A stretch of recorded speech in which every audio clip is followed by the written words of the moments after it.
great wonder of The Elder Scrolls Online is that its fantastical sights and sounds can inspire great anticipation. Such vast landscapes must harbor grand adventures to go on and epic tales to hear.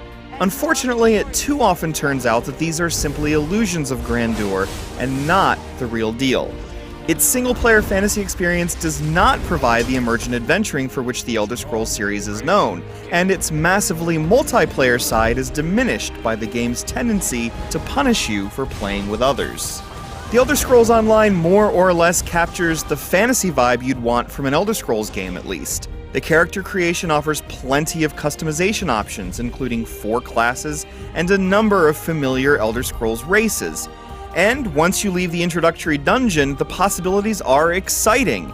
The game's sparse heads-up display and fully voiced conversations pull you into the world, and the quests wisely avoid the kill 20 goblin cliches that plague the genre. Unfortunately, in leaving behind the usual MMOG questing cliches and focusing on lengthy conversations with NPCs, The Elder Scrolls Online creates different kinds of problems. As you move from one place to the next, you hear the same few actors over and over again. That may not have been such a sin if their voices weren't so distinct and recognizable, and if the game's writing focused on developing characters rather than pouring lore into your head. You could levy the same criticism against previous Elder Scrolls games, but where the single-player games focused on letting you craft your own story, this one doesn't offer the same kind of freedoms, and so you move through Tamriel in the prescribed direction, trudging through one long-winded tale after another, instead of conjuring one to call your own. Luckily, many of these tales are intriguing ones. During my travels, I stumbled upon a village with a terrible secret and had to decide whether to free its residents from their curse or leave them haunted by the truth. My favorite moments were those in which I saw a story come to life rather than having it read to me from a script. Sadly, grouping with others hurts the game's attempts to immerse you in its stories. You frequently make choices that are then reflected in the world around you thanks to the game's phasing technology.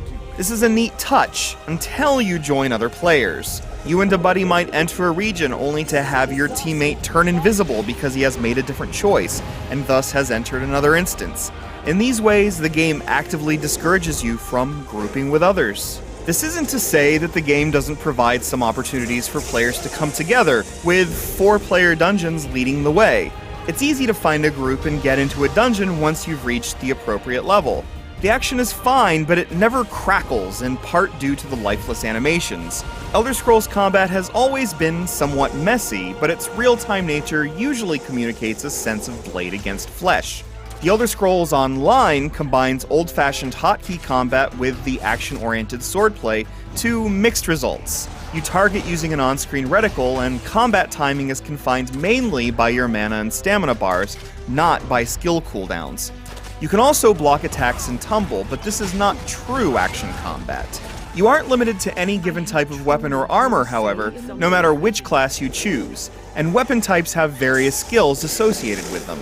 There's a good deal of freedom in how you spend skill points, which you spend not just in combat skills, but in crafting skills as well. The Elder Scrolls Online is at its best in its player versus player campaign. Here, the game's 3 factions fight for control of Cyrodiil. When the action heats up, battles are a lot of fun, whether you and your comrades are setting up a line of defensive ballistas at the top of a keep's walls, or going for broke and charging a nearby farm protected by NPCs. Getting to a battle like this requires a bit of patience, however, due to Cyrodiil's vast expanses and quick travel limitations. The Elder Scrolls Online's technical troubles, such as its array of broken quests, can be patched. It's less certain, however, that the single-player and multiplayer sides of this fantastical coin will ever complement each other. That's too bad, because when the stars align, the game seems poised for greatness. Hopefully, The Elder Scrolls Online will one day get out of its own way. The souls of the damned are my weapon.